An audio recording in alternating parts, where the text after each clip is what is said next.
இன்னைக்கு customer car தீமில் ஒரு cake கேட்டிருந்தாங்க. ஸோ அதுக்கான எக்லெஸ் ஸ்பாஞ்ச் தான் ப்ரிப்பேர் பண்ணியிருந்தேன். ஸோ நல்லா சாஃப்டாக ப்ரிப்பேர் பண்ணி நீட்டாக எடுத்து வச்சுட்டேன். ஸோ அவங்க கேட்ட மாதிரி அவங்க கேட்ட கலரில் அவங்க கேட்ட தீமில் சூப்பராக கார் தீமில் ஃபிக்ஸ் பண்ணி கொடுத்துட்டேன்.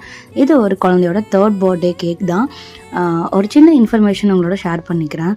நம்ம வந்து என்னதான் குழந்தைய ரொம்ப பேம்பர்ட் பண்ணி வளர்த்துனாலும் அவங்களுக்கான சுயமாக யோசிக்கிற தன்மையும் சுயமாக அவங்க முன்னேற தன்மையும் போயிடும் அப்படிங்கிறத என்னோட லைஃப்பில் நான் பட்டிருக்கிற விஷயத்த நான் அவங்களோட ஷேர் பண்ணுறேன்.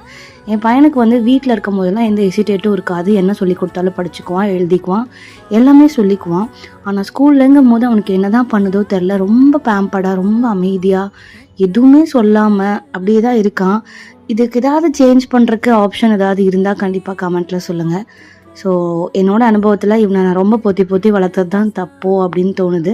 இவனை 2 இயர்ஸாக நான் ப்ளே ஸ்கூலே விட்டுட்டேன். அப்போ இருந்து அவன் ஸ்கூல் போயிட்டுருக்கான். இதோட 3 இயர்ஸ் 4 இயர்ஸ் ஆக போகுது ஸ்கூல் போயிட்டு தான் இருக்கான். இவன் பேசணும், நல்லா இருக்கணும் தான் நம்ம இதெல்லாம் பார்த்து செய்கிறோம். அதுதான் ட்ராபேக்கோ அப்படின்ற ஒரு ஃபீல் இப்போ கொடுக்குது. பட் இதெல்லாம் சேஞ்ச் ஆகும்னு நம்ம சீக்கிரம் வேண்டிக்கலாம்.